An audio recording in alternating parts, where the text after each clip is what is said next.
Yo, yo, yo, what's good, y'all? Your boy NYG Double Deuce. Yo, yo, yo, what's good, y'all? Hope y'all can hear me. Hope we loud and clear. So let me send out some invites real quick. How everybody doing tonight, man? I know it's late. Just want to give y'all a little late night live stream. First time going live. But it is what it is. What's good, Mac? What's good, Jeffy? How y'all doing tonight? So tonight's stream, just want to get and just generally talk about New York sports teams. Because I know a lot of Giants fans, we got other teams that we root for as well. So we can get into it. If you want to put your team in the chat, your teams in the chat, that's cool. But I'm going to be honest with you. I'm a Yankees fan, Giants fan. Those are my two diehard teams, straight up. Brooklyn, yeah, but Brooklyn is new. Remember, they was in Jersey. But I still rock with the Nets. Hockey, I'm a little casual on hockey, but I am a Rangers fan. So let me know what y'all think. Let me know what's good in the chat. So let me send out a couple invites real quick. Like I said, I'm new. Just bear with me. A little slow.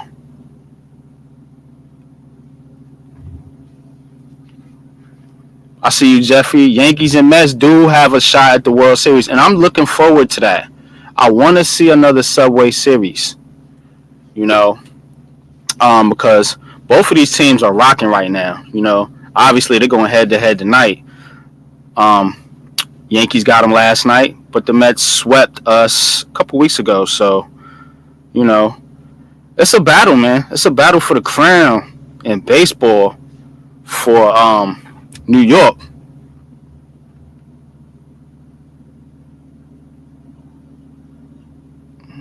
Let's see.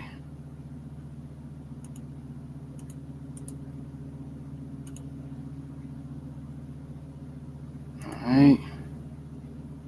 That's the StreamYard link.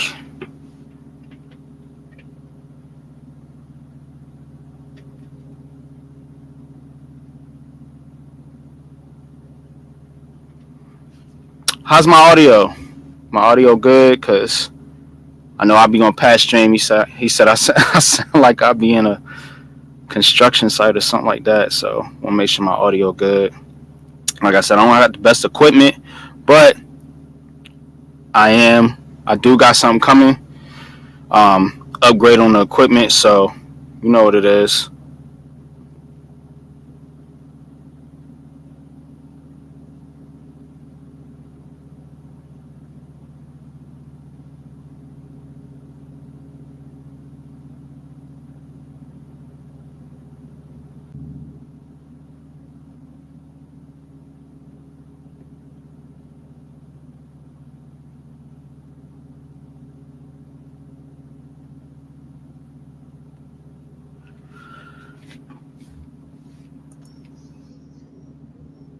Yo, what's good, Jeffy?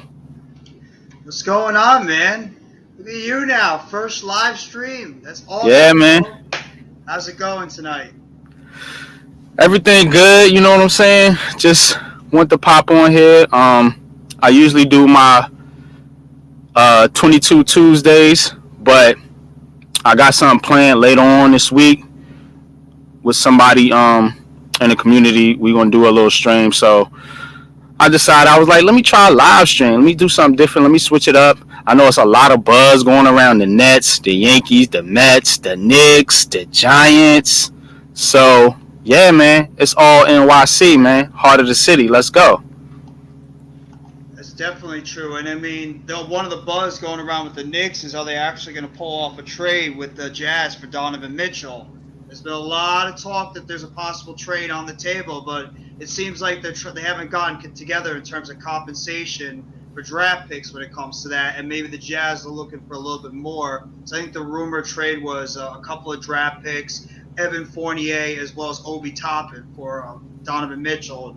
The Jazz obviously didn't accept that deal, so we got to see if there's going to be any continued talks with that. But yeah, New York sports definitely feels like a resurgence going forward. It's a lot better than what we had to deal with for the first half, pretty much all the 2010s. Yeah, it was bad, man. It was pretty bad. And I'm just thinking, who was the last team to win a title in New York? New York Yankees, 2009. That was the last team in New York. I'm sorry, you're right. The 2011 New York Giants. There you go. How could I forget that when I'm a Giants fan of all things? Come on, Jeffy. I know, I'm sleeping on it. But who was the last team in New York to reach the championship? To reach the championship? To reach the championship.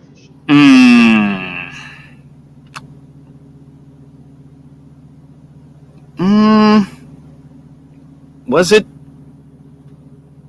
the Rangers? Nope.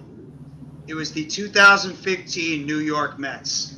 The Mets. That's right. There you go. Mets fans. Rangers came close, but I think they got eliminated twice in the Eastern Conference. The finals, yeah, the finals. Yeah, you're right.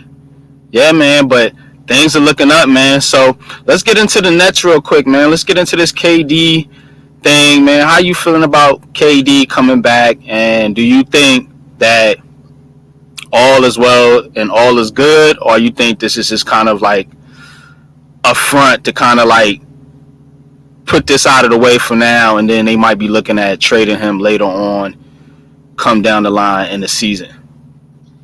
I mean, to be honest, I think it actually is more of a front, if anything. And if the team just isn't off to a good start, I could easily see a trade going down the line, because I just think that Kevin Durant still probably does not want to be in Brooklyn. He probably doesn't think he can win in Brooklyn with the head coach they have, the owner they have, the general manager, and the pieces they have around him. It's just he's the one that signed that extension. You and I specifically have been talking about this entire off season, is that he signed a 4-year extension to stay with the Nets last off season, and that no team out there was going to be offering and giving the Nets what they wanted, which was a bunch of win-now players as well as mixed with draft picks for a guy that, yeah, he's still one of the best players in the league, but he is 34 years old. So I just think that at this point, Kevin Durant's just like, you know what? There's nobody out there. The Nets aren't going to be able to get the type of draft compensation young players they want. There's no team out there that's going to be able to meet the trade demands. So he's probably just like, you know what, I'm going to stick it out with Kyrie, with Ben Simmons and this team for at least another year, see what happens. And then if it goes to hell again, then I could easily see this either all going down again next offseason, or eventually they're just going to break this team apart. Yeah, I kind of agree with you. I think it's more or less just trying to quiet the media noise down, you know, because we all know Kevin Durant is not happy with Steve Nash. You know, he's not happy with Steve Nash. I don't know if him and Kyrie had a falling out. Maybe those rumors are not true, but I know definitely this coach, Steve Nash, they don't like him, man. And he's not a good coach. Let's keep it a buck. This guy's not a good coach, man. You know, Steve Nash is you know, I wasn't really a big fan of him as a player. I thought he was just more or less of a glorified John Stockton. Mm-hmm. But yeah, as a coach, man, he's terrible, man. You know, and you got guys like Ben Simmons and Kyrie Irving on the team. You're a former point guard. You're supposed to be able to relate to these guys particularly because they played the position that you played. You know, so I don't know what's going on with Steve Nash and what they're going to do with Steve Nash. My man, shout out to Big fan Breezy. He might come through later. That's my homie. Another Nets plug-in. You and him, y'all my go-to dudes for the New York Nets. I mean the Brooklyn Nets. But he was saying too. Think about Brian Keefe. You know, because of the relationship that Brian Keefe has with Kevin Durant um, from OKC. So that might have been something that they've been talking about behind the scenes as far as saying, okay, let's give Nash a little bit of time. Be easy with him, KD. Mm-hmm. But at the end of it, you know, we can fire this guy, put your guy in, and see what he do. So that could be something that they talked about because Kevin Durant had to agree to this for some reason. The funny thing about it, He had to agree to. Go ahead. the funny thing about it too is that I thought the Nets actually had a pretty good coach when they had Kenny Atkinson. Yeah, me too. I know everybody says that Kenny Atkinson is more of a guy that's able to develop talent, either draft picks that either had some issues in college, whether it was injuries or they're just, incomplete talents, or guys that were struggling with other teams who was able to get the most out of them. And that's exactly what Atkinson did with guys like D'Angelo Russell, Spencer Dinwiddie, Joe Harris, Karis LeVert, Jared Allen, and all these guys. It turned those players into pretty solid players in the pros, some of them all-stars. And I thought that if you gave him a shot to see what he could do with a team that was ready-made to win a championship, I thought he could have been the right guy, but I just think that this whole time Kevin Durant and Kyrie Irving came in here and they wanted a player's coach. They wanted a guy where they can just control them pretty much. Because we all know, if you're a Nets fan, we all know who the coach is of this team. It's Kevin Durant, it's Kyrie Irving. They're the coach of the team. Steve Nash is just the guy that has the coach designation of the Nets. And I just don't think he was ready to be a head coach yet, especially for a team that has a bunch of stars on it that are ready made to win, and you're throwing out a coach that has never had any coaching experience at all, especially a head coach. I think he should have been an assistant coach first before he was put in there as a head coach. So I think that was one of the mistakes that the Nets made, is they hired a guy that has no experience, and I think it's ended up biting them because he's just not ready for a championship-style team. And that's the problem with the Nets going forward. So hopefully, he's gonna be able to learn from his mistakes he made before, and this team is gonna be able to have some cohesion with everyone. But we all know when you have egos like Kevin Durant, Kyrie Irving, and Ben Simmons out there, you're just waiting for one of the shoes to fall in this team. Mm-hmm. You're waiting for some type of behind-the-scenes issue to pop up. Pat, what's going on, bro? Not much. Hey, NYG, hit that button that looks like the side by side when it comes to showing people on the screen. Oh, so it'll look better. That one. There you go. Yeah. Okay. All right, got you. What's good, Pat? Man, appreciate you joining the show, man. What's good, man? Yeah, man. First live stream, want to try it out, test it out, But yeah, man, what's your thoughts, man? Give me your squads, your teams, kind of just going through, a general live stream about New York City sports teams. But I know you like the Bulls, but who else you like, man? Give me your team rundown, man, for the sports. As you know, the NFL, I'm a Giants fan. Basketball, I'm a Mavericks and Bulls fan. Baseball, I'm a Cubs fan.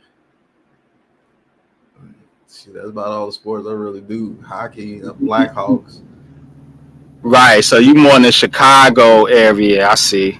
Mm-hmm. Yeah, that's cool, man. Ain't nothing wrong with college. The Cubs, is Florida. College is Florida. Basketball, football is the Florida Gators. Yeah, see, with college, I'm more of a college basketball fan, so I'm definitely a diehard UNC fan. College, like my whole family. Yeah. North Carolina. Yeah, I love the Tar Heels, man. But as far as baseball, Yankees, of course, Nets with basketball, and of course, New York Giants, man. We can get into the Giants if you want. Shout out to Coach Ed. Appreciate you joining.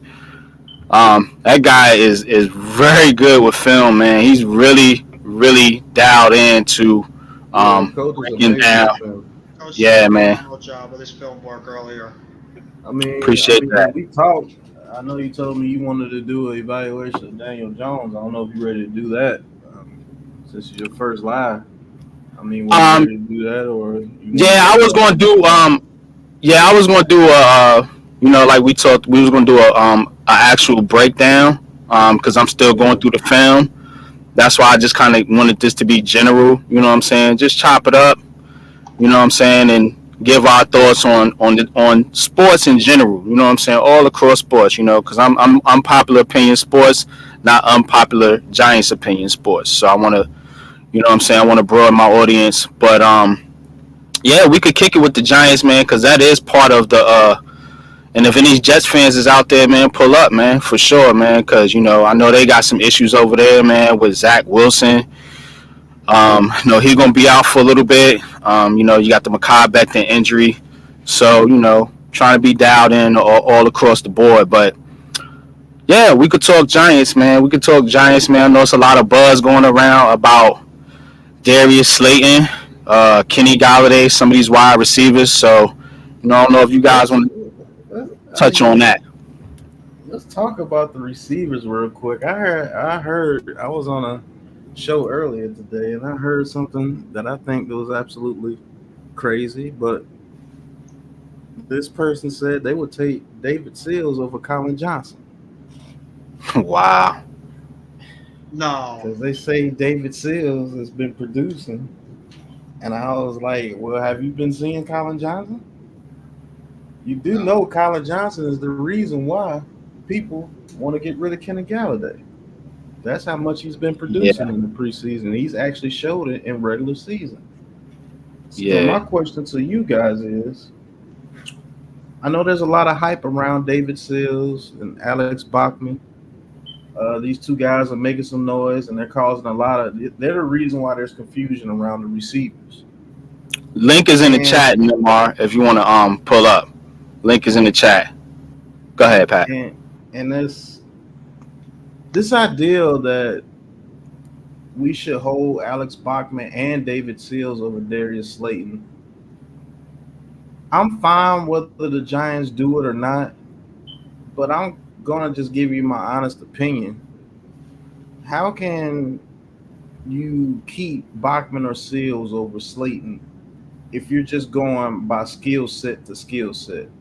Let's take off the adrenaline and the rush of the high about Alex Bachman getting 2 touchdowns last game in the preseason game, and David Seals making a back shoulder catch, and a couple other little catches throughout the preseason. How do you guys feel about that? NYG, I know how you feel, but will you just break it down skill set to skill set what they can bring to this team? I'm just trying to figure out how you can take Slayton out the mix. Everybody's saying, oh, the monetary value, or you get the 2.5 million. 2.5 million is not going to bring you a superstar to this team. That's not a significant amount of money to bring you a very good player. Normally, it can happen, but normally it's not going to bring you a very good player. So, are you willing to get rid of Slayton for what I'm calling preseason Hall of Famers and a C minus player or a couple of D plus C minus players? Yeah. Shout out to Blue City Empire Sports. Appreciate you for joining the stream. I ain't forgot about the Devils, man. You know I do know about the Devils, but they've been kind of down lately. Shout out to you, Nimmer. Appreciate you joining. Um, but to your question, Pat, I don't get it, man. I do not get the hate for Darius Slayton. Now, if you're looking at NFL film, Slayton has put tape. It was funny, man, that you said that because there was a guy on Twitter. He said, "I'm going by the tape," and I'm thinking to myself, like, "What tape are you watching?" Yeah, what tape? Because my man put NFL tape on film, and you looking at these guys based on the preseason. Now, remember, another thing is Alec Bachman and Davis Sills have got into NFL games. They haven't done much of anything. I think Bachman played 4 games. Sills might have played 2 or 3, but they didn't put up any real stats. I think Sills had 2 catches, 17 yards, if I remember. So you're going to cut a guy that has over 1,800 yards and 13 touchdowns in his career, and is basically your quarterback's go-to receiver outside of Sterling Shepard. It's Slayton. So now, to Pat's point, skill-wise, what are these guys offering? Can they get separation? Can they get open against NFL starting caliber cornerbacks? We know Darius Slayton can. We've seen him do it before. Now if you want to harp on his drops, okay, yeah, the guys dropped a couple passes. Jamar Chase led the league in drops last year. Wide receivers are going to drop passes. That just is what it is.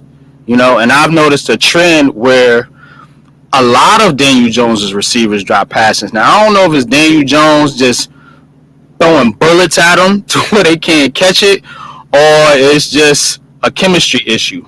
But the fact of the matter is, you can't get on a guy like Slayton for his drops and not get on some of these other guys like Sterling Shepard and Saquon Barkley. Alec Bachman and David Sills had 3 years to make the New York Giants roster. They could not cut it. And we don't even have the talent, nowhere near the talent we had in previous years when these guys were trying to make the roster. You're talking about as well. Right, now you're talking about putting them over Darius Slayton, who, has been a performer for you. So you're going to ditch him to the side to give roster spots to 2 practice squad guys who have not shown that they can even play in the NFL. We talking about preseason, man. Preseason is preseason. You're playing against guys that probably won't even be on NFL rosters. Colin Johnson's different. Colin Johnson has NFL tape. Colin Johnson can actually play ball at the NFL level. We've seen it last year. We've seen it in Jacksonville. I'm not talking about Colin Johnson. I'm talking about Sills and Bachman in particular, and even a guy like Richie James. How do you justify putting those guys on a roster over a guy like Darius Slayton, who has produced at the NFL level? Because of some special teams? Go ahead. At least Richie James has 184 yards in one NFL game. That's true. He balled that game. That's true. And my last 2 spots would go to Richie James and Slayton. That's who I had. Jeff, I just want to hear what Jeff has to say before I get into my little thing. No, go ahead, Pat. Go say what you got to say first, because I'm still thinking of what I want to say about this whole thing. Okay, well, when you really look at it, I mean, I can see why they would do it, because they want to go in a different direction with this team, and I'll be totally agreeable with that. But this is the dilemma about it. You want to do that with Slayton, but the people are just going to bring it up. It's just the elephant in the room. If you say you want to just go in a different direction, then why didn't you do it with Daniel Jones in the beginning of the season? That's a legit argument. If you want to use that argument, we just want to go in a different direction and see some people. Well, why didn't you do that with Daniel Jones? Why aren't you finding a way to get rid of Galladay? Why is other people still? Why is Zimenez still here? Why hasn't he been gone since the beginning of the training camp? So the people that want to use that, and I can definitely agree with that. Maybe we just need to see some new blood. But if that's the case, why is Riggs still here? Riggs never plays. So, I mean, it's just a logjam, and it could be a good thing if we were a good team, but we're not a good team. So I don't get the people that just saying just dust Darius Slayton because he's trash. Now those are the people I can't agree with. But the people that say I would just want to get rid of Slayton to see exactly what Bachman and Sills and people like Colin Johnson and Richie James could bring us. Okay, cool. But let's not act like Slayton's just an absolute trash bum Right. because he has the same stat line as Kenny Galladay over his past 2 seasons. Just to be honest with you, I mean, NYG has pointed that out, and he actually opened my eyes to it because I was one of the ones talking about getting rid of Slayton because he had drops and everything. But then NYG was like, hold on, wait. Look at the fucking stats. He's not even leading the team in drops. Right. And one of the best receivers in the league led the league in drops.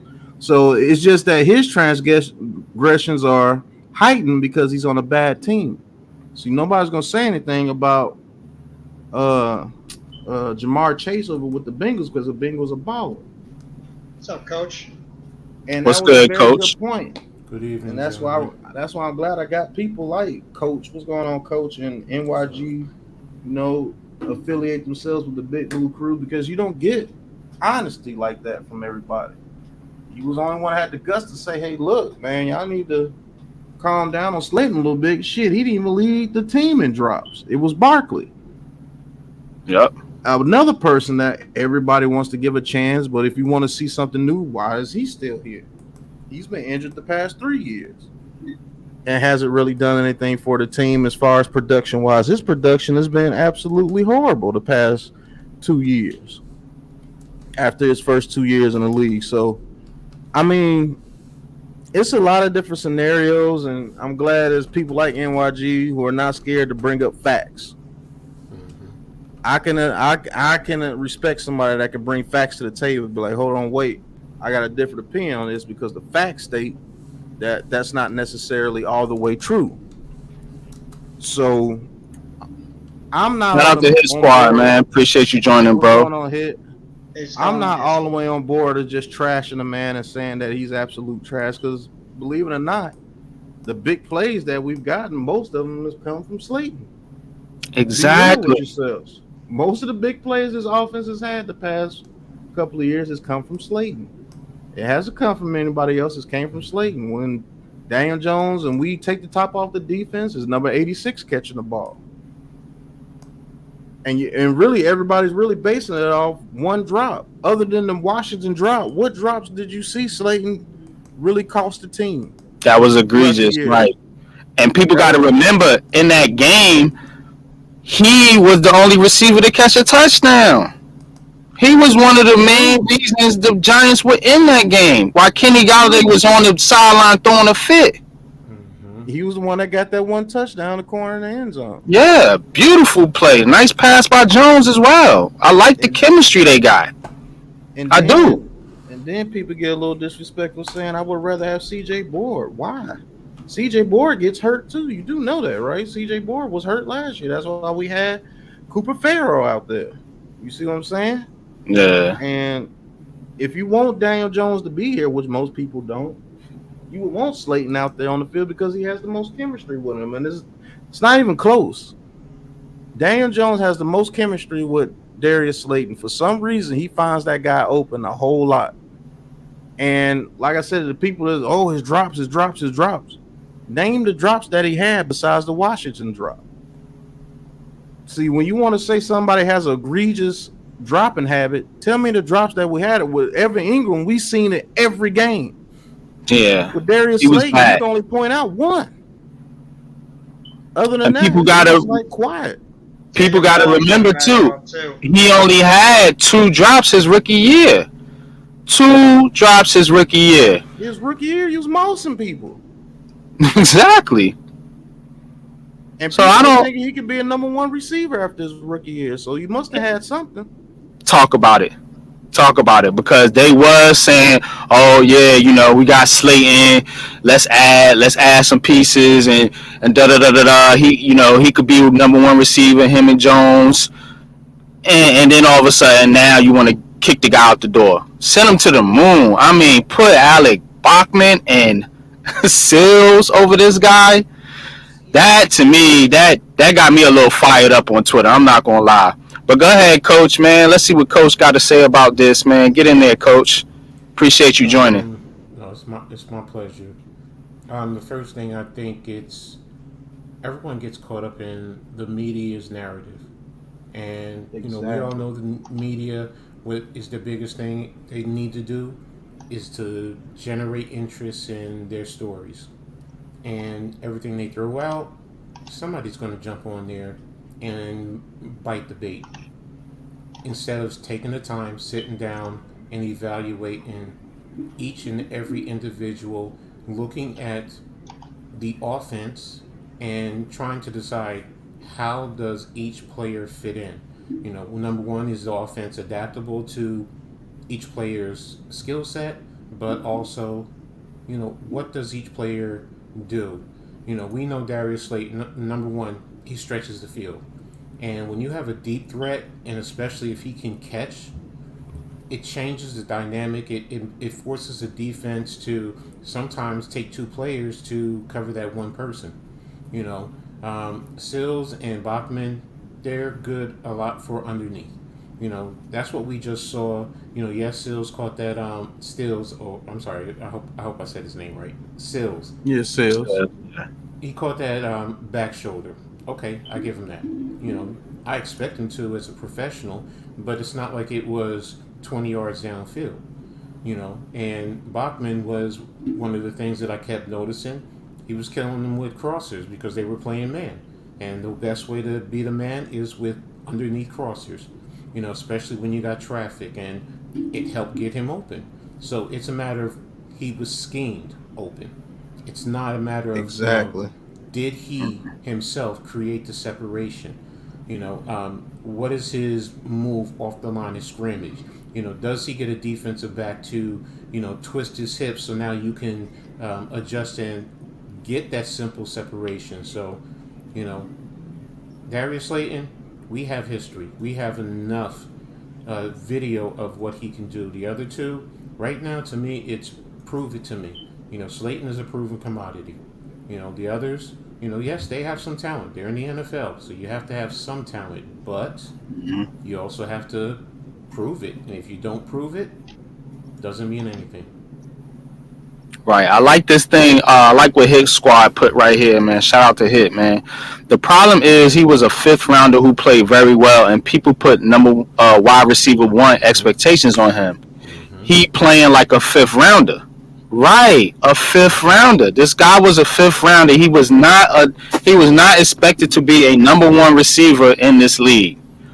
The Giants fan base and media put that expectation on him because they didn't have anybody else. You talking about guys like Golden Tate. That's all they had. Shepard can't stay on the field. All you had was Slayton. So if he's asked to be a number one receiver, which clearly he's not, and he doesn't perform well, now you want to get rid of him. Put this guy in the role. That's why I like this team the way it is now for Slayton, because he's not asked to do those number one wide receiver duties. That's supposed to be Kadarius Toney and Kenny Galladay. You know, so Slayton as a 3 or 4 in an offense like this that they're building, I'm with it. I'm definitely with it over a guy that can't sniff an NFL roster in 3 years. I know we don't like Joe Judge and Dave Gettleman, but they're not complete idiots. You think they wouldn't have gave Sills and or Bachman a roster spot if they could prove that they were capable NFL receivers? Like, come on now. Go ahead, Jeff. Yeah, Get in there. bro. What's your opinion? Well, the reason why that Daniel Jones and Darius Slayton have had good chemistry, because you guys remember that these two guys were in the same draft class, and before Daniel Jones started playing or starting games, him and Darius Slayton were getting a ton of reps with the second team. They were practicing their route concepts. They were practicing where each of them could be on the field, where Jones knew where Slayton was. So they were doing all this, and they were able to create that chemistry immediately. And it was able to carry over because of the amount of reps that they had together during that 2019 season. And that's why we were able to see on the field what these guys can do. When Shepard went down with injury, when Golden Tate was suspended at the beginning of the year, Jones and Slayton, from having that chemistry originally, were able to show just like the type of what they could do as a duo out there. And I agree with what his squad said. The problem with Darius Slayton is that like we all hyped him up because of the rookie year he had, that this guy could be a wide receiver one, and that was just too much expectations for a fifth round pick. Now there are other late round picks, Antonio Brown being one of them, who were able to be a number one wide receiver, but that was just not Slayton's game. Slayton is always known as a guy that can take the top over the defense. He's always known as a guy that's going to be able to get you those 20 to 30 plus yard catches down the field. And that's the exact type of role that he should have had this entire time. But due to injuries and ineffective play from the other wide receivers over the past couple of years, that's why Darius Slayton's role had to be a lot bigger than what we were wanting it to be. And that's where, unfortunately, he got exposed and why a lot of fans were getting on his case due to drops. Now, yes, I'm one of those people that was just pissed off when Darius Slayton dropped that ball against Washington. I'm not the biggest Darius Slayton fan, but I would not be opposed if Darius Slayton got a second chance with the New York Giants this year, because like you just said, NYG, and like what Coach said, what Pat has said, and what everybody says, he has a role in this offense where if he can go out there and be the fourth or fifth receiver, you want to have a deep threat, you want to run him as a 9 route down the field, he can get you one of those 30, 40-plus yard catches, stretch the field down there. You can maybe have a couple of guys crossing over the middle, send Slayton on a go route. He can get you that big play. He's going to be your deep threat, and he doesn't have to be on the field as much as we expect. If guys like Galladay do their job, which right now he hasn't, if Tony could stay on the field and do his job, which right now he hasn't, if Shepard could stay on the field, which right now he hasn't, I just think the problem is Slayton has got overexposed because I think he's just more of a situational deep threat. But because of what's happened with the receivers in the past due to injuries or ineffective play, he's had to play more than he should be. And in terms of the whole Alex Bachman, David Sills over Darius Slayton argument, let's be real. David Sills has had his opportunities a couple of times in the NFL, and he hasn't taken advantage of it. I remember the one game he was in there when we had all these wide receiver injuries, when Galladay was hurt, when Tony was hurt, when Shepard was hurt, and we had to rely on a guy like David Sills. Daniel Jones put a ball right there where David Sills had a chance to make the catch. What did he do? He dropped it. David Sills had opportunities to make plays. Either wasn't getting open or he was dropping passes. Alex Bachman, you know what? I'll give the kid credit. He had a nice game last night, but let's be honest right here. Alex Bachman was playing against second and third team guys. I don't know if Alex Bachman is going to be able to go out there against first team cornerbacks, safeties, if he's playing against linebackers, if he decides to go over the middle, because he's obviously going to be that slot level type receiver like a Richie James, like a Wandale, like a Shepard, like a Tony. I don't know if he's got the ability to be able to create the separation you need in the slot that, the guys that we've named before them that can do. But I would still have Darius Slayton make this team because I still believe his skill set is useful in this Giants offense. Hell, I would actually take him right now over Kenny Galladay. I'm not shy about saying that. Yeah, I still think that Kenny Galladay is the hindrance to this offense, and because of that damn bloated contract, the New York Giants are stuck with him. But we all know that guy is pretty much hindering the offense going forward. Now, I mean, I'm starting to go. I want to see Tony stay on the damn field already. I know he's dealing with injuries and stuff, but I want to see this guy stay on the field and produce. He's a first-round pick, and I don't want to get on his case either. But he's got to show something too. So he's got to be out there. Tony's got to be out there. Let me get to a couple comments. Shout out to Levance. Much love and respect to everyone, man. I appreciate you, man. Appreciate all y'all, man. All the support in this community is so awesome, man. I'm so proud to be a part of this community, man. All you guys show me support and all the other content creators support, and it's much appreciated, man. I can't say enough. Shout out to my guy Taj, man, and I'm going to highlight this comment that Taj made, and we can get into this. What makes me mad to this day is that even what Slayton did his rookie year, we still, for some damn reason, didn't draft a receiver in the Andrew Thomas draft. Correct, Taj. They didn't draft no receivers. They went out and got Golden Tate in free agency and then turned around and signed Kenny Galladay. That's why you got a wide receiver problem right now. Because you tried to do it in free agency instead of building up your roster. This is with the mess that Joe Shane and them have to come in and try to create. Correct. because now you got Galladay, as Jeffy just pointed out, with a bloated contract that's not producing, that doesn't even look like he wants to be on the team. And we all want these young guys to come in and show what they got. But thanks to Dave Gettleman, you got a guy that you can't get rid of, that you're pretty much stuck with for this season. And it's a shame, man. It's a shame to have to cut, man. I'm not anti-David Sills or Alec Bachman or Richie James or any of that. My thing is, you don't have enough spots. You don't have enough spots, and you can't cut an NFL receiver like Darius Slayton that has proven it on the field for practice squad guys. Now, these guys do deserve a chance, don't get me wrong, but you can't do nothing with Galladay. He's your weak link. Galladay is the weak link on this team. We all know that from a wide receiver standpoint, and you can't get rid of him because of the contract. That's what's killing this team right now. That's what's killing this team and has been killing this team. Unpopular opinions. Real quick, let me just highlight this real quick because I want to answer this. Brian Dable said on his press conference, don't expect David Sills, Colin Johnson, and Alec Bachman to be on the roster. Expect them to be on the field for 2022. Brian Dable did not say that. Brian Dable said they are in the mix for a roster spot, and not only that, but for playing time. And he didn't say which guys. So don't take Brian Dable's statement out of context. But go ahead, Pat. I just want to say one more thing about Slayton when it came to his rookie year. Remember when Eli Manning came in? Who was Eli Manning throwing touchdowns to? It was Darius Slayton. Yep. True that.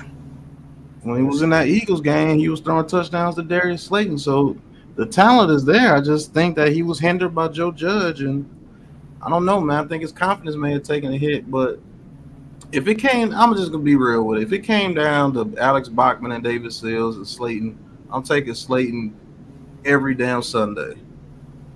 You got to. I'm picking Slayton over everybody except Colin Johnson at this point. I think the real problem is that I thought Shepard was going on PUP.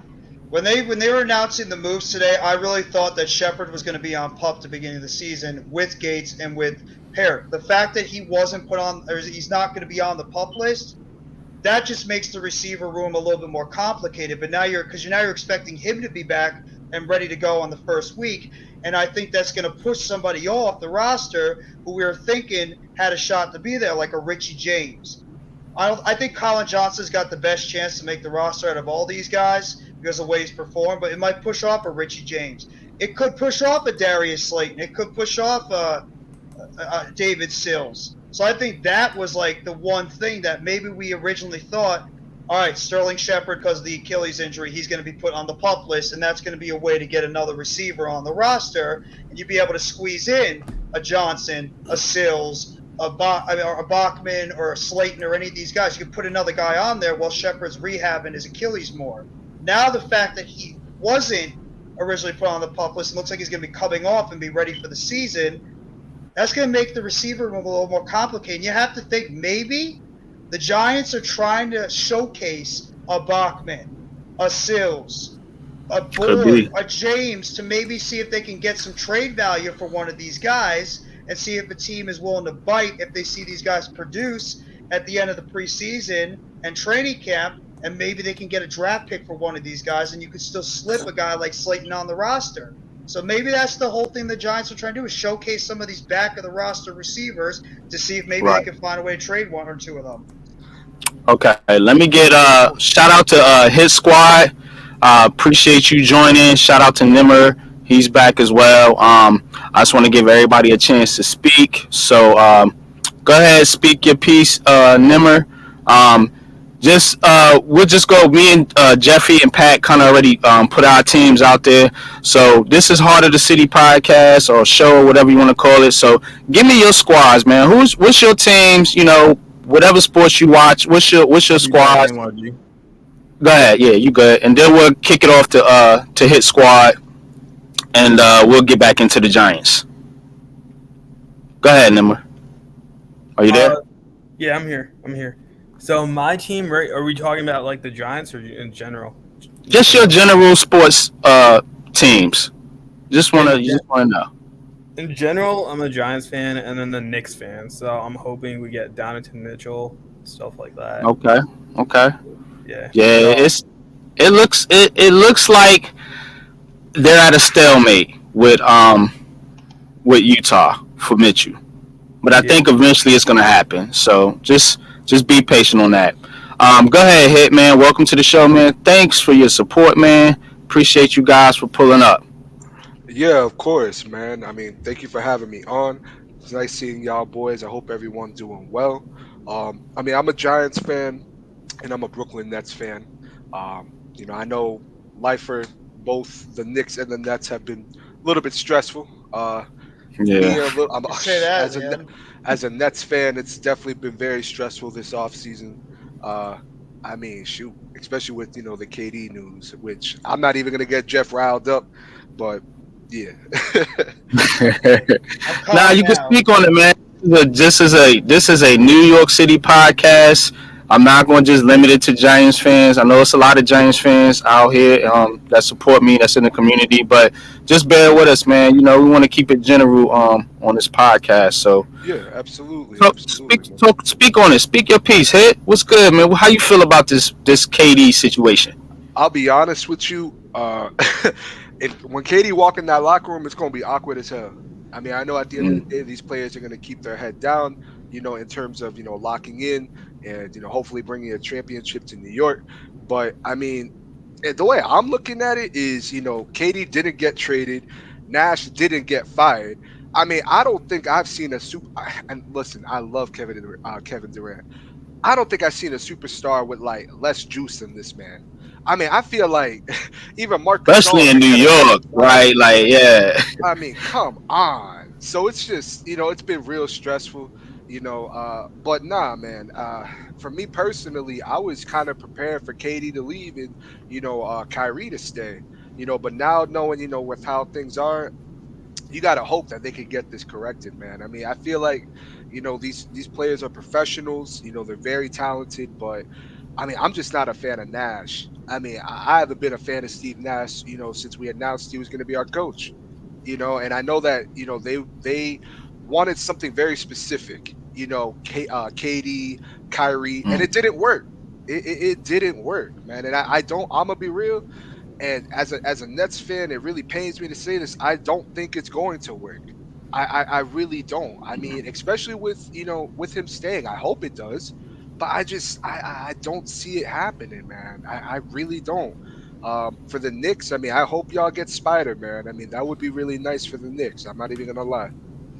Yeah, I do want to see the Knicks do well. I mean, I'm not a Knicks fan. The Knicks kind of scarred me for life in the '90s. I don't want them But to do well. I don't. No yeah, offense. I don't hate the Knicks. I know a lot of fans do, but I don't hate the Knicks. But I just think it's good for basketball, man. If New York City is popping, man, this is the Oh, mecca of hell yeah. basketball. You know what I'm saying? So we need the Knicks to be good. We need the Nets to be good. You know, The NBA and needs the Knicks to be good. The they NBA do. needs those big market teams to be in the playoffs, consistently have a chance to win the championship. And I think what's hurt the NBA is the fact that the Knicks have been a disaster for over 20 years, and it just seems like they can't get it right. Whether it's the ownership, the draft picks that they traded away, the players that they brought in that just haven't gotten it done. The Knicks have just been. It's amazing. You know the funny thing about it, guys? The Mhm. Knicks and the Rangers are owned by the same exact owner, Jim Dolan. And the Rangers And have they been one of ran the most completely different. Yeah, exactly. The Rangers have been one of the most crazy. successful NHL franchises. They've been to multiple playoff berths, been to the Uh, Eastern Conference Finals many years. They've been one of the best teams in the NHL for a while. They have a good young core of hockey players. And yet the other side of the spectrum, you have the Knicks that just can't get out of their own way.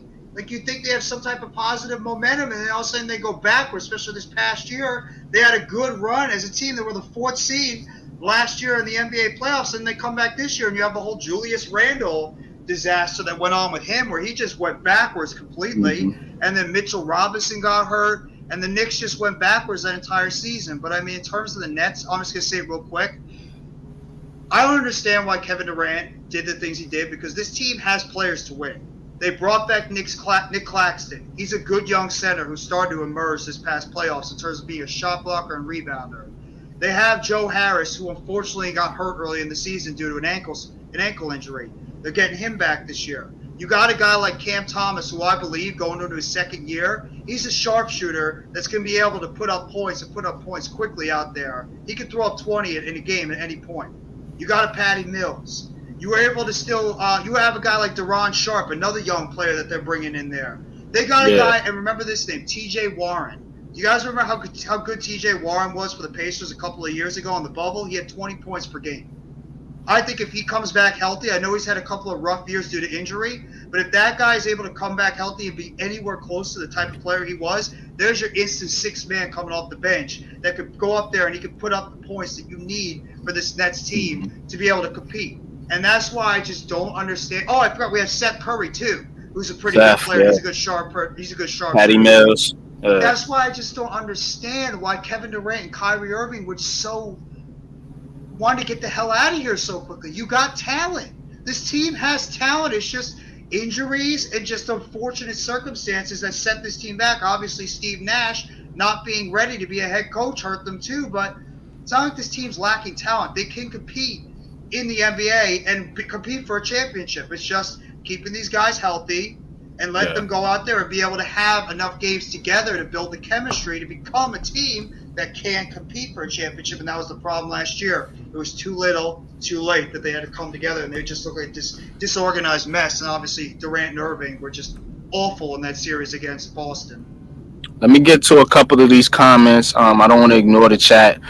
We would have had someone like T. Higgins, Chase Claypool, Michael Pittman on a rookie deal and not paid Galladay for that much. Exactly, man. Yeah. Exactly. This is what makes me so mad about Galladay. You got Colin Johnson and guys on this roster already that can do what Galladay, Slayton. You can get the same production from Slayton.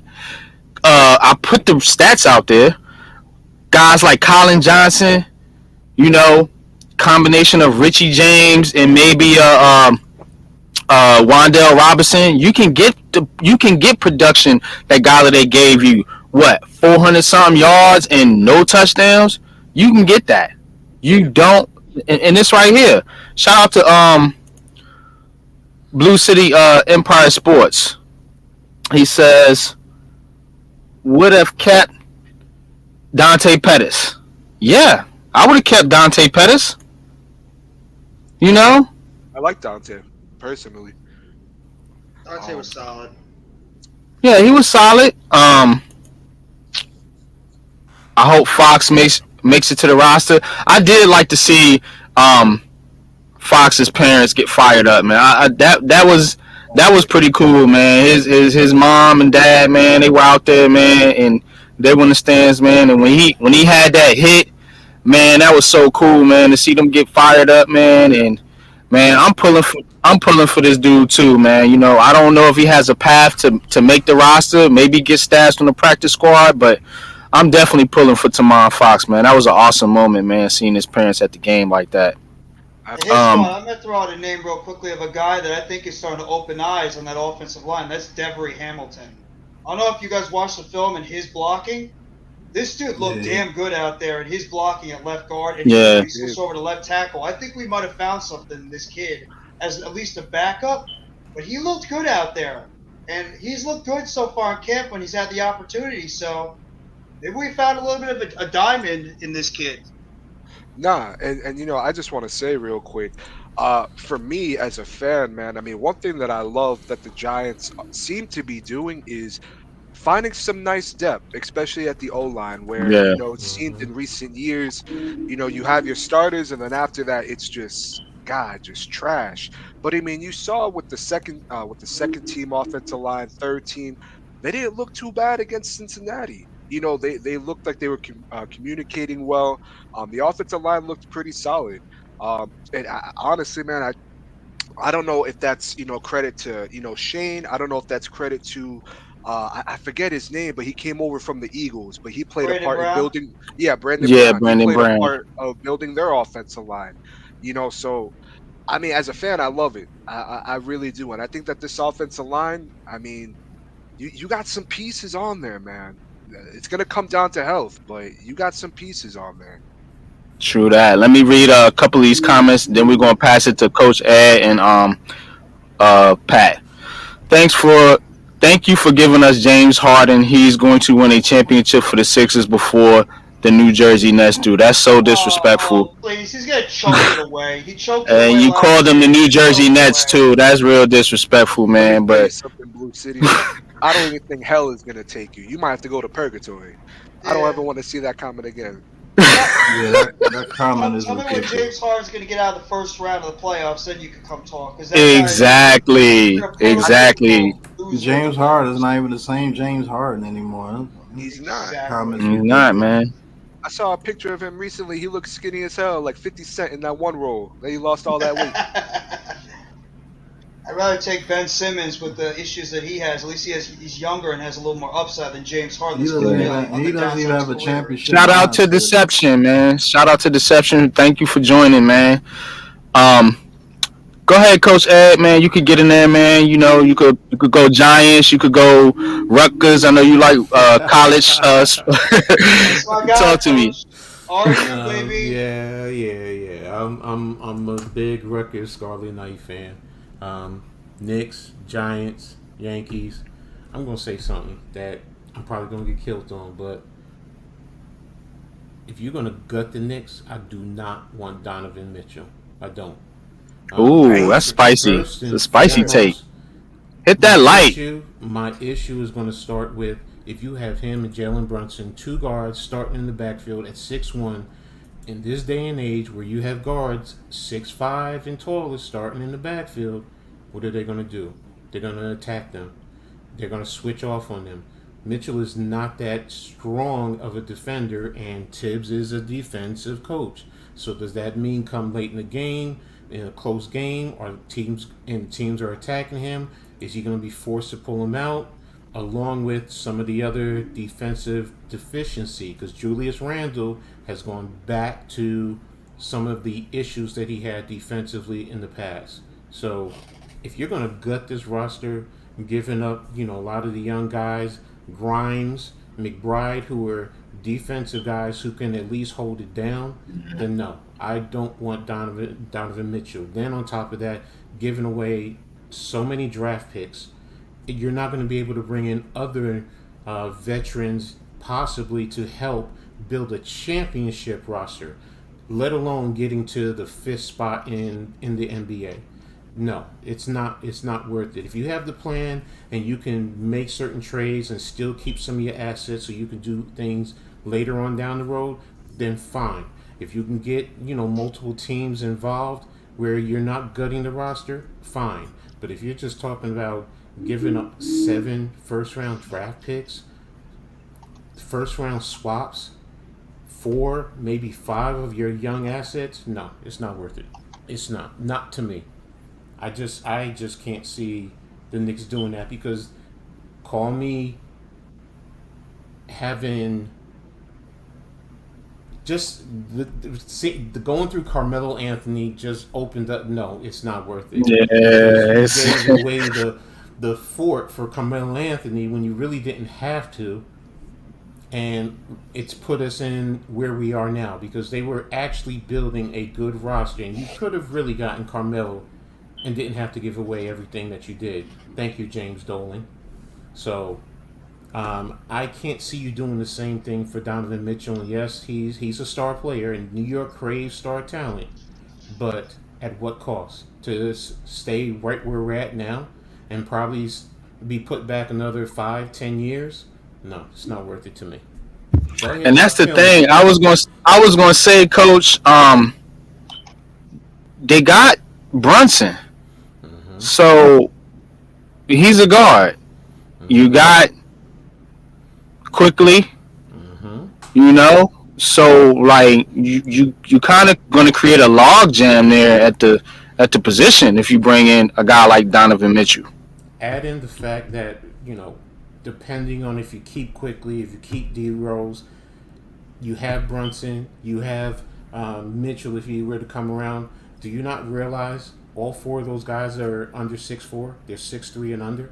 Yeah. So Yeah. now your guards are they're a lot. They become a liability. Now you put more pressure. To be honest with you, on Mitchell Robinson, and he's foul prone, and teams are gonna attack him, and yes, he's a shot blocker, but once you get him out, then there's no protection in the middle. I don't know the new guy Hartenstein as well. I mean, I've seen a little bit of him. Seems all right, but I need to see more of him. And Sims, while I love what I'm seeing, he still needs to be developed. So, you need protection in the paint. And Julius is not it to give you that protection. He's really not that strong of a defender. And you And have that's my thing, Ed, not to cut you off, but what do you do with Randall? exactly. And you have a head coach who is defensive minded first and foremost. We Yeah. all know he really did not. He just went along with it, but he did not want Fournier and Kemba really when they came in here. So to me, it's if you're going to do all of this, you need an offensive minded coach. Then I'm sorry, Tibbs may not be the coach. Or what are you going to do? Are you going to bring an offensive minded coach to and let him Tibbs handle the defense and the other coach handle the offense? I mean, I just can't see. For me, it doesn't make sense. It doesn't make sense with everything that I've heard that you want to give up to get Donovan Mitchell. If Donovan Mitchell was the missing piece to get you to the championship, fine, no problem. Do what you got to do. Right now, doesn't make sense to me. So That's go a ahead. good True point. that. True that, man. I actually that actually makes sense what you just said. Because they don't, you don't need to give up that much for one player, Mm-hmm. and that's kind of the same thing the Nets was going through with the KD situation. It's like we don't we don't want these. I personally didn't want like any of the trades because you want to keep your talent and develop your talent.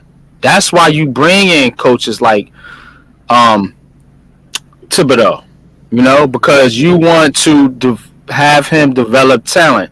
Now I'm gonna pass the mic to Big Spats Pat Sports Talk because I know he's a Chicago Bulls fan, and so if you want to speak on Coach Thibodeau for a little bit, or we can bounce it back to the Giants, or like I said, but tell me your thoughts, Pat. What you think about this whole situation with the Knicks, and if you want to talk about the Bulls or the Giants, you know what I'm saying. Like I said, it's an open podcast.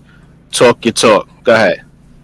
Well, I know a little bit about the Knicks because I know a little bit about Thibodeau and Jalen Brunson. I'm a Mavericks fan too. Jalen Brunson is a dog, man. Mm-hmm. That little dude is underrated, man. He's extremely shifty and he's a leader. Y'all trade for homeboy from the Jazz if you want to. Him and Thibodeau ain't gonna mix. I Mm. promise you, it's not gonna happen. And then if you gotta give up Julius Randle and that 7 first-round picks or like 3 first-round picks and swap picks the other year, that shit gonna be crazy. Because first of all, I'm gonna give you a hot take. I don't think Donovan Mitchell is all that. I'll be real with you. Donovan Mitchell is a heck of a player, but I'm starting to put him in that category. I put people like James Harden and Russell Westbrook. They can put up stats all they want, but they ain't gonna never get you a championship. I promise you that James Harden is never gonna get you a championship, and neither is Russell Westbrook. Because their style of play, they're like not so much as Mitchell as James Harden and Russell Westbrook, but they like great value LeBrons. See, LeBron can get away with that because his IQ is extremely high and he's a freight train. He's the biggest guy in the league just about, and he's at small forward, so he can just train through people, and he's just an extremely talented guy. And even his style, when it comes to great teams, he gets beat. So if you want to give up all your talent to get a Donovan Mitchell, you're stupid because he's not a Kevin Durant or LeBron James or one of those type players like Greek freak or somebody like that can just transcend your whole franchise, man. That dude was over there with the Jazz and barely got out the first round. Right. And He's they not had a mega star. yeah, No, he had a, Yeah. he's and they had a squad over there, and plus he's not a defensive guy, and Thibodeau's extremely defensive. So I know for a fact that he'll get into it with Thibodeau because Thibodeau's gonna make you play some defense. You gonna play Yeah. defense playing with Thibodeau, You better. and I think Jalen Bronson fits you guys well. The Knicks. Well, I think he's the perfect point guard for you guys. Only thing with Jalen Brunson, he's gonna have to get used to being the top point guard. You still got Derrick Rose coming off the bench. That's very good. He knows Thibodeau well, and he knows Thibodeau's system. So you go ahead and ruin your whole franchise for Donovan Mitchell. I promise you. You Knicks fans are gonna be mad as hell. You're gonna be madder than when you had Carmelo Anthony, because at least Carmelo Anthony at the time was a transcendent talent. It was just that he didn't agree with Phil Jackson at the time, and that hindered that franchise, and people were getting hurt all the damn time. So I think the Knicks will do well. Just keep what you got. Ride this season out because you might be able to sneak at a number 8 seed with the East or 7 seed. Hell, you play well enough, you might be able to get a 6 seed. It's not like the East is just You were super dominant. fifth. A fourth seed a couple years ago. Right. With some of the same players. Basically. And if freaking I'm sorry, Pat. I mean the power forward wake up. Go ahead, Ed. No, I was just gonna say the problem with the Knicks is, and I know they don't want to hear it, but you let the defensive stalwarts, which really took away, and you replaced them with Kemba and Fournier. But when you let Peyton and what's his name, who went to the Mavericks, Dinwiddie? No, I know you're talking about. Oh my God! He was a 3-and-D. I know you're talking about. You're talking about Reggie Bullock.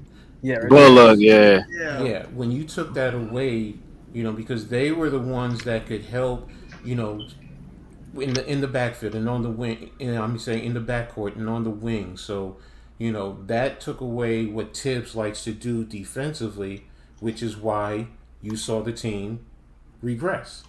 Because Kemba. We saw what happened when what the teams do. They attacked him defensively. Man, destroyed him. And Fournier is not 6'7", but he's not a defensive stopper. He's a scorer. He should be coming off the bench. Not at the price he's getting, but he should be coming off the bench. So, and right now Grimes is. I really want to see what he's going to do his second year, because he, to me, is going to make Fournier expendable if you can trade him out. Because and then go ahead, Pat. Go ahead. I was gonna say y'all still got Obi Toppin too, right? Exactly. I like Toppin a lot. If you can trade Julius, that frees up cap. If you can trade Fournier, that frees up even more cap. You can run with the younger guys. To me, that's the best way to go. You build through any sport. You build through the draft. You develop your own, and then you add some veterans, whether through trades or free agency, to add to what you already have. And to me, the talent is already there in the youth, young guys, and then you have draft picks that allows you to make certain trades to add, but then you can also add certain young guys to continue to build. Hello, 76ers. They showed that, you got to make some moves, but for the most part, what did they do? They worked getting those young guys and developing the young guys. Some didn't make it, but for the most part, most of them did. And then you made certain trades to get certain guys, and they've been a top contender ever since.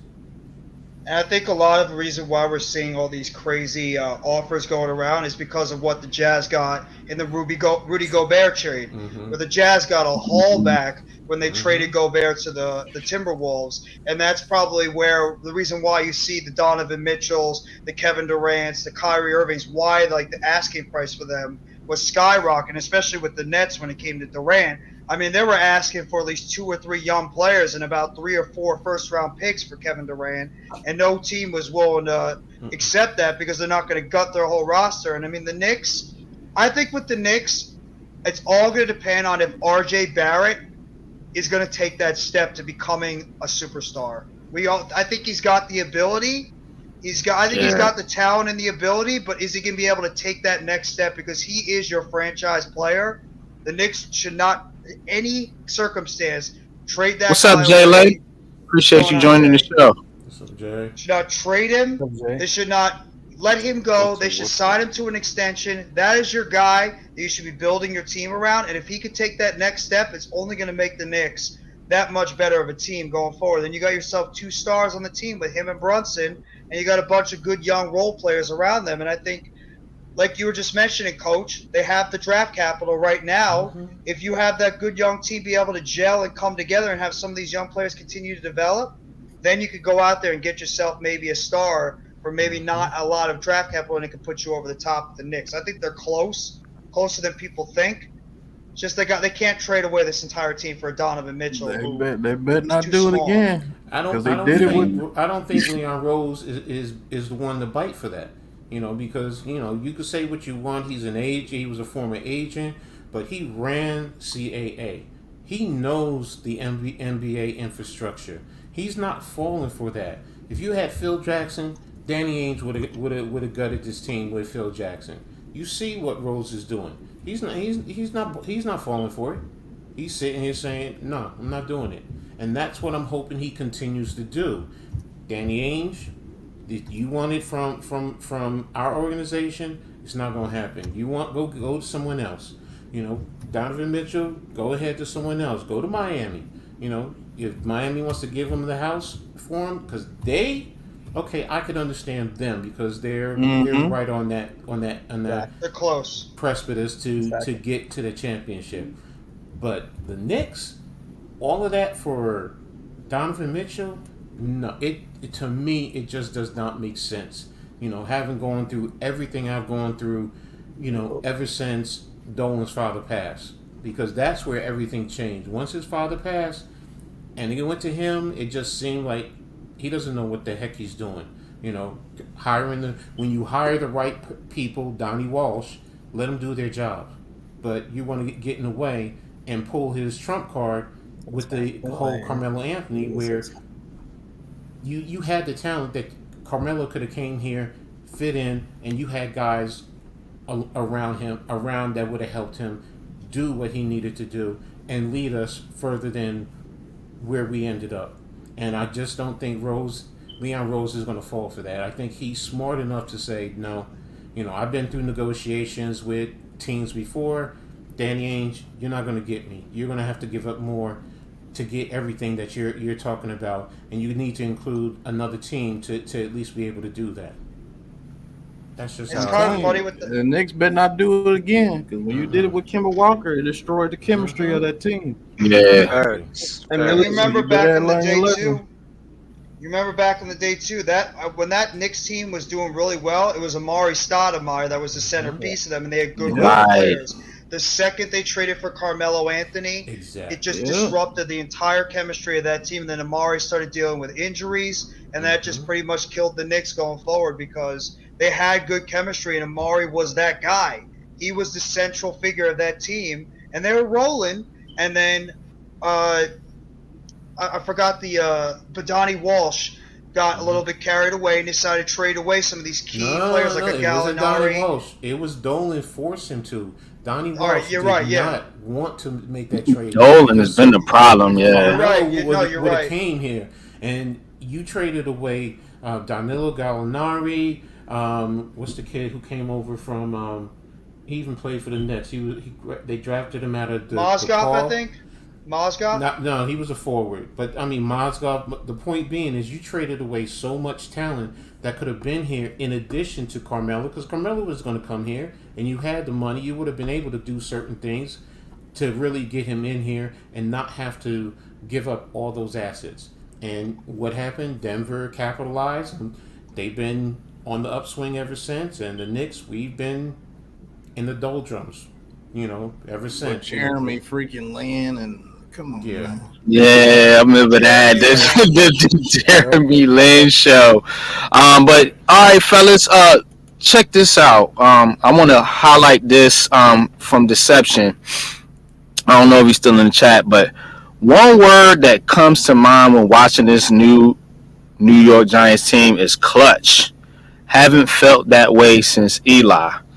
So, what how do you feel if you want to give a 1 or 2 word answer on your overall thoughts about this New York Giants team, um, and how you feel about the team overall, and what you think the outlook is moving forward. We'll go around the room. I want to give everybody a chance to speak, so we'll start with Nimmer, go to Head, go back up to Coach Ed, Pat, Jeffrey, and myself. Go ahead. I think the outlook will be probably really good this year because we got Mike Kafka and not Jason Garrett. So I feel like the offense will be much better this year. Okay. That's yeah, I agree. I do think the offense will be better. It can't be worse. That's for sure. And I do think that it's positivity in Giants world. I think it's positivity. I think the negative vibes are slowly starting to, once we, get to the regular season, I think fans are going to really start to hopefully calm down on some of these outlandish takes. Go ahead, Hit. And shout out to Mac the Giants fan. Appreciate you pulling up, man. That's my What's dude, man. what's good, Mac? Yeah. I'm optimistic, man. I'm gonna be honest. I'm optimistic. I want to see how this team. I'm eager to see how this team looks come week one. Um, I agree with you, Nimmer. I think that this offense will be a lot better than what people think it's gonna be. You're looking at that O line. I mean, I know we got questions about DJ, but I'll tell you what, man, and then I'll pass it to Coach. DJ looks solid out there against the Bengals, man. I don't care if that's against that second team defense that the Bengals put out there. He looked confident in the pocket. He had a pocket, which was really nice to see. And I thought he was going through his reads, man. And for me, I think that this offense again will be a lot better than what people think. But to really end it off, I'm really excited for this defense. This defense is gonna give teams fits, man. I mean, it's insane the way that Wink is drawing up these blitzes because I mean, I think even me watching it like live, like with the game, I don't know where these guys are coming from. It just seems that guys are just flying all around, getting to the quarterback. So I'm really excited for this team going forward, and I think that we're in good hands with Shane and Dable right now. Okay, Coach. All right. Based on deception statement, focusing on the word And I see you, Jay Lay. But it's not letting me put anybody else in right now. I guess I gotta my I don't got After I my give my Yeah. statement, I'll hop off and let Jay Lay get on. yeah. It ain't. It's only letting me get 6. But I see you, bro. Just hang tight for a second. Go ahead, Coach. based on deception statement and the use of the word clutch. I'm gonna focus on that. It's too early. The potential is there, but to be clutch, they have to prove it consistently. And yes, it's preseason, and we all like what most of us like what we're seeing, and I love the potential, from the coaching staff down. But for us to be clutch right now, it's a little bit too early for me to feel that the organization is in that clutch mode. Can we build up to it? Yes. Can I feel like that maybe mid-season into the bottom half of the season? Sure, I could change my mind, but right now it's too early. I need to really see against the competition, especially against the teams that we should beat, how we Yeah. develop a level of an ability to be clutch. So with that, I'll pass it on to Pat. Yeah, with this team here, I'm gonna say a couple of things with this team here. Clutch is definitely not what I'm gonna call them yet because they haven't played a regular season game and did it in a regular season game, won a game in the last second. So I can't call them clutch yet. But I do see a difference in this team. I do see a team. That's the main word, a team. I've seen that we have a coaching staff that can deal with injuries as far as not looking like a total disaster because a few people are hurt. Um, a lot of people are still trashing Daniel Jones. Yeah, he looked good, but it was against second stringers. But if Herbert or Joe Burrow went out there and killed second stringers, hell, that's what he does. Why Yeah. don't you just look at it as that's progression? Because it didn't matter who was on the field last year. It wouldn't matter if me, Coach Ed, and J Lay and NYG were out there last year. It looked like they would have struggled.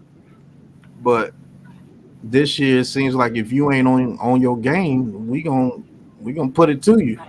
We gonna find a way to Mhm. get the ball down the field and into the end zone. I do appreciate the line creating a pocket for Daniel Jones, and Daniel Jones looks a lot more comfortable. He actually taking some risk now. So maybe they've gotten it to his head that hey, you're a freaking professional quarterback. Throw that ball up. He's 6'3", 6'4", going against 5'11". Throw it to his back shoulder and let's see if he can make a play. I mean, there's a few throws where he looked a little timid before he threw, and then he had to get off of it because he waited a little too late. That's gonna happen. I mean, like OG Bobby Johnson said, he said the offensive line had PTSD from the last regime, so That's crazy. they can't be the only ones that were shell shocked from the Joe Judge era. So I just have to Yeah. say that I think this team is going to show that they're a team. So I think they should be able to beat a couple of teams that we should beat. We might give up a game, maybe against a Texas or somebody, who knows? But I think you're going to see an actual different team, and we may lose a couple of games to some real good teams if we got some injuries or something. But I'm excited to see, and like uh, his squad said, the blitzes are coming from everywhere, and these are the vanilla blitzes. This is not the total scheme that Wink is putting out there. So those DBs better get ready because they're going to be on the island and they're going to have to defend some fly routes because all they're going to do, the quarterback's going to get the ball, he's going to get the ball, and he's just going to launch it in the air. Hopefully, Aaron Robinson's not 5 yards behind, but we'll see. But I think you're going to see a different team, man. And NYG, appreciate you letting me on your first stream. I had to come show some support. Yeah, I And appreciate you, bro. For real, man. all right, have a For good real. rest of your stream, bro. And guys, I want to do those film reviews this week if y'all got time. Ed Yeah, and man. NYG. Yeah, talk to me, man, cause like I said, I was looking at Thursday evening. If you guys are free, we could hop on. I've been going through the film review, the all 22. I do have access to that, so definitely we looking to do big things over here, man. Shout out to Big Pat Sports Talk, NYG, Jeffy T, Nimmer, Coach Ed. Shout out to all y'all. Shout out to J Lay, Mac, the Giants fan. Um, Big City Empire Sports. Shout out to everybody that pulled up. Deception, Levance, Taj. Um, but we're gonna go for a little bit longer, probably about 10 more minutes or so, and then I'm gonna kill it. But Pat, definitely you and Coach, man. If y'all want to set this up for Thursday, we could definitely do that. Let Yeah, me I was know. thinking about mines for Friday, so I'll let you guys know on Friday, the. Friday, Friday at work. I usually like a later stream because I work during the day. So Okay. if y'all want to do something Friday evening, that's cool. Let me All right. know. Well, appreciate you, NYG. Have a good rest of your stream, bro, and I'll see you on the next stream. All right, man. All right. Appreciate you. Thanks for pulling up. All Um, right. Hey, Pat. you can go ahead and say your spill, Jeffy. What you think about this New York Giants team overall? Um, Give me your take.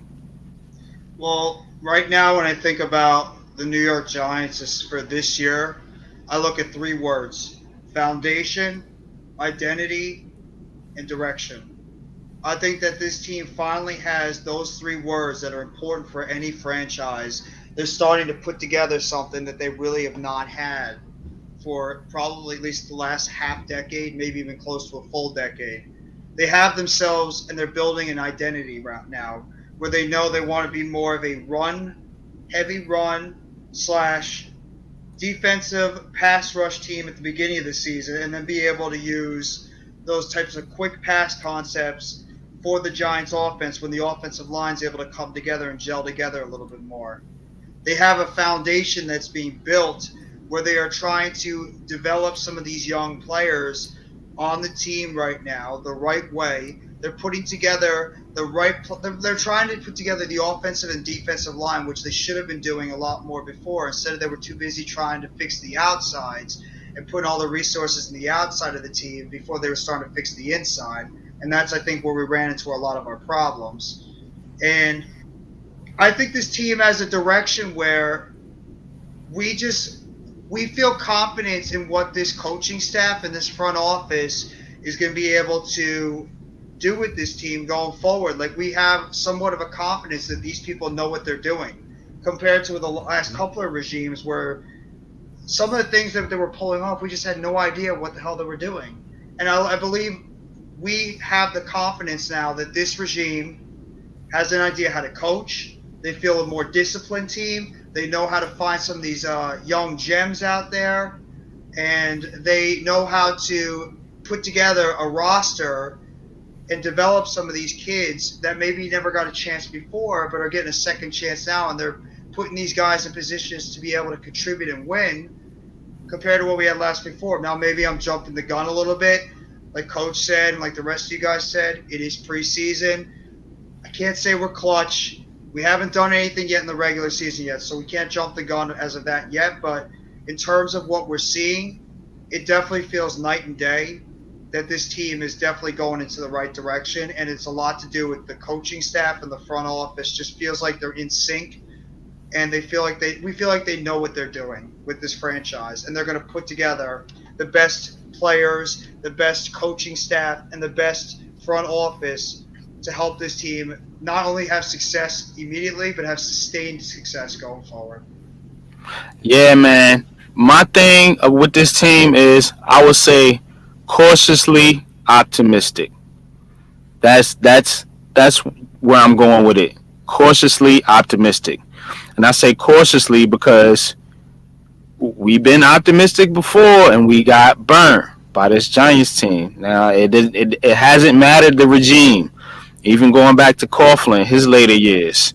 Then you went to McAdoo. Then you went to Shermer. Then you went to Judge. Now you got Dable.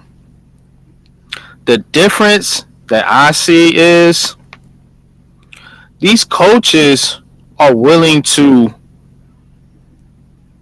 Basically, I feel like these coaches are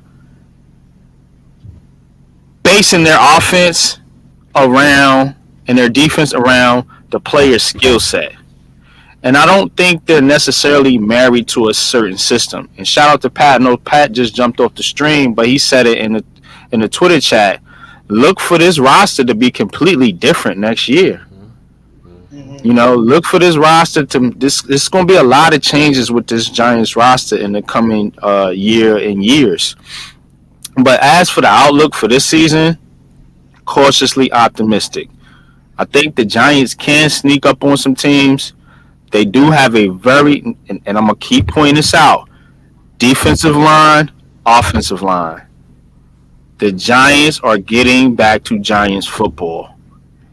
Defensive line, offensive line. We've never really had that a strong secondary, except out of 2016, probably.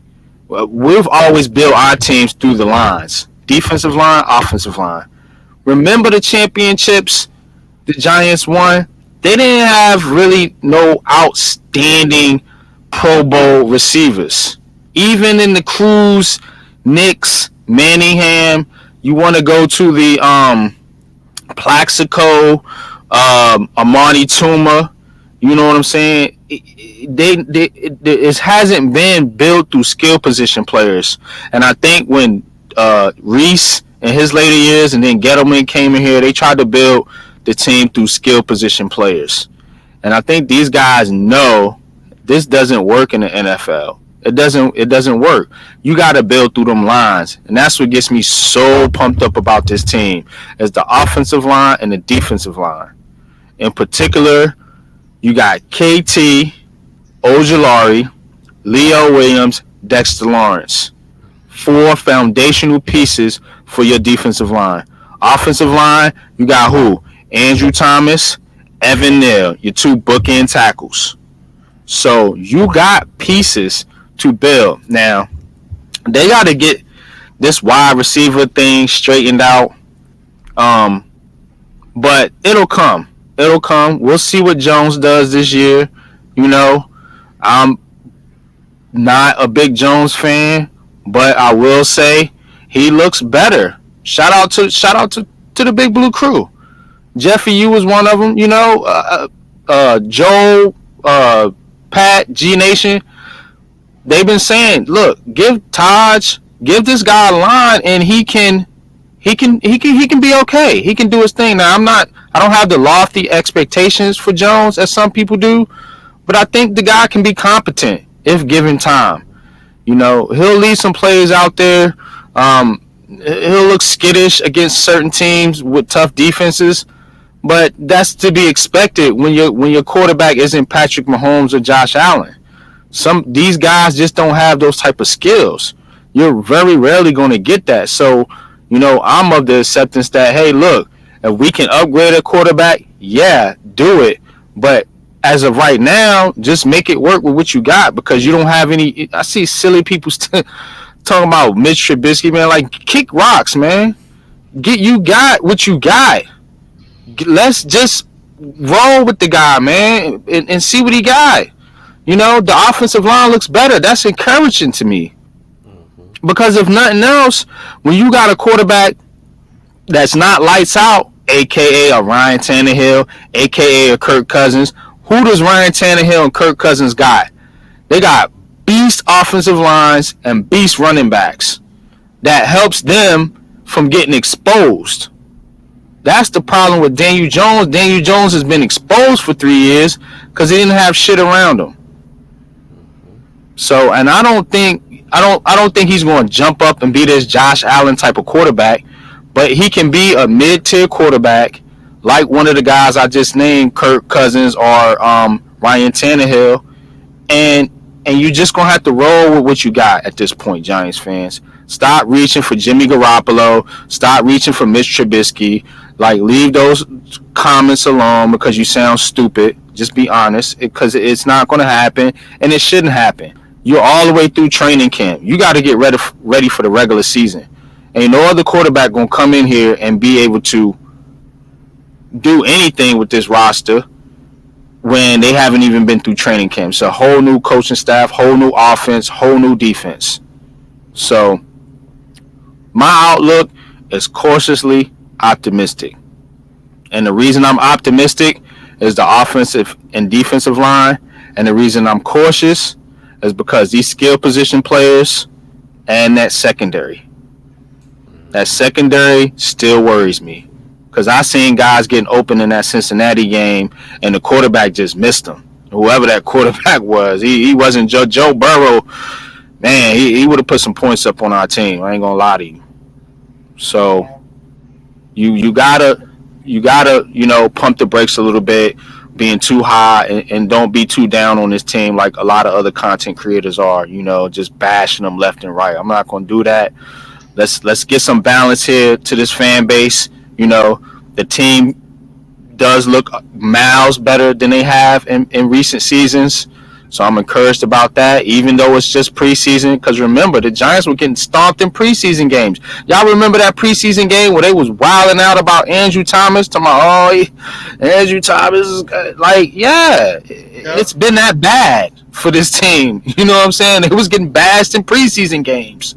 So, I was on a stream and I said, look, it don't matter. Matter of fact, I think it was Mac and Adam stream. I said, look, it doesn't matter if Jones or the offensive line is playing against first, second, third streamers or practice squad players, because they haven't looked good on any level. So now you looking at this team and everybody's all hyped up because of preseason games, and that's cool. But those preseason games show me one thing about this team. They got depth, and they got players that are hungry and they want to win. And that's my spill on the New York Giants. Shout out to everybody for tuning in. Appreciate all you guys. We'll go around one more time for any last words, and then I'm going to wrap this thing up. Go ahead, Nimmer. Last words is I kind of agree with what you kind of said, in that it is somewhat optimistic. I think we'll be much better this year. I don't know why my computer's doing that, but I think we'll be much better this year. Daniel could take a next step. I think a lot of it is NYG. that people are saying Jimmy G, um, and Tyrod Taylor and stuff like that is because like Colin Hurds with my dad sometimes. It's Colin Hurds that is like kind of like putting that in their head and they don't know like what else to say. So it's a media driven thing, bro, I think. Yeah, it is. You're right, man. It is media driven, and that's what hurts a lot of these players that come here, man. They get bashed so bad by the media, they lose confidence, and they just can't perform. And I think that's happened to Darius Slayton, Daniel Jones, and Saquon Barkley to a degree, even though it looks like he's going to bounce back strong. Go ahead, Ed. Any last words? Uh, Cautiously optimistic is a great way of looking at it. Yes, we definitely have to, pull the reins back. Um, be fans, yes. Root our team on, but let's not go too crazy with it. And support the team. No matter what, support the team. There's going to be ups and downs. It's football. There's going to be bad plays made. It's football. It's still you want to root them on. I look at the Joey Gallo situation. He goes to L.A. and he's playing a lot more looser and a lot more comfortable. The New York market is a hard market to play for. We all know that. But fans need to understand. You keep doing that, no one's going to want to come here for any sport. So let's be cautiously optimistic and support our team. And you know what? When things go bad, evaluate it like we do. Look at it, come to your conclusion, but don't rip your team. You gotta support them. Because I can guarantee you, most fans, when you're talking to an athlete face to face, most fans don't even come at them like that. The tough guy mentality is out the door. It's we love you and all this and that. And it's hypocritical to me. So if you can't say what you're saying in front of them, just support them, just root them on.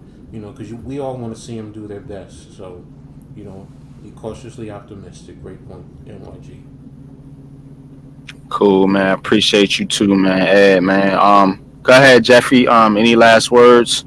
Shout out to my boy, my dude, man. Big fan, Breezy, with the Brooklyn Nets vlog. This is a guy, man, I grew up with, man. He's an excellent content creator when it comes to the Brooklyn Nets, and just basketball in general, man. Guy's very knowledgeable, man. I wish we would have pulled up a little earlier when we was talking Nets, but it is what it is, man. But if you guys don't mind, go sub to this guy, man. This is my dude, man. It's one of my good friends. Go ahead, Jeffrey. I'll definitely go sub up to him. And well, first a quick score update.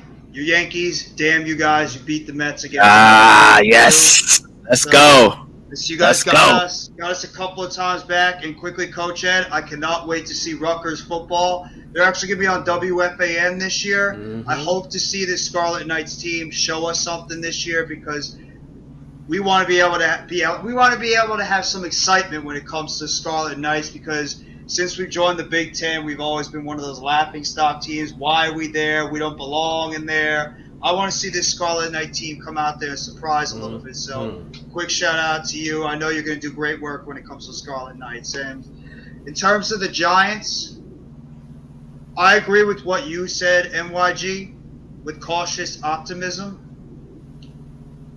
We have to understand that this is a first year in a rebuild. And everything is not automatically just going to go our way, and it's not like we're going to automatically become a 11-6. Shout out to you, Lou. A 12-5, a 14-3 team, or anything like that. It takes time for teams to be able to get their players in, develop chemistry on the lines, get their playbooks in order, and look at teams like Cincinnati. Look at Buffalo. Buffalo really didn't become a good team until at least their third year of their rebuild, and then they really started to take off when Josh Allen, learned more of that Brian Dable concept. I think it was his second year at Brian Dable's offense where it really started to take off. Yeah, it was. That first year he wasn't that great, but yeah.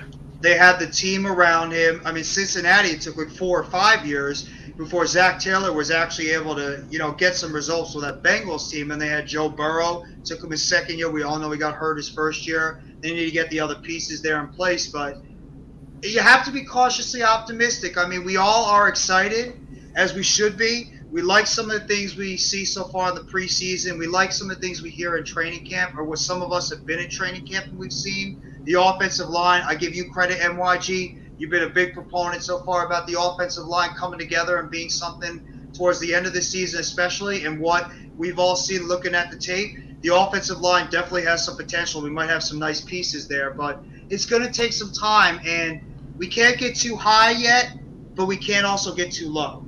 It's okay if you want to be really excited and you think you want to be high in the sky and think everything's going to break right, but in the reality of things, it's very unlikely that, like, you're going to get Daniel Jones to have an MVP, like have a big-time year. Saquon Barkley to have a big-time year. The receivers all come together. It's very rare that they all do that at the same time. Yeah. It's like bits and pieces. And like you guys mentioned, Daboll and Shane don't have their players yet. They have some of them, but this team is probably, and shout out to Big Pat, like you said when he would put that in there in the private chat, this team is going to get scrapped at the end of this year, and Brian Daboll and Joe Shane are going to get their players in here, especially with the fact we're going to have a lot more cap space to work with because they were restrained this year due to Gettleman and what he did with the cap.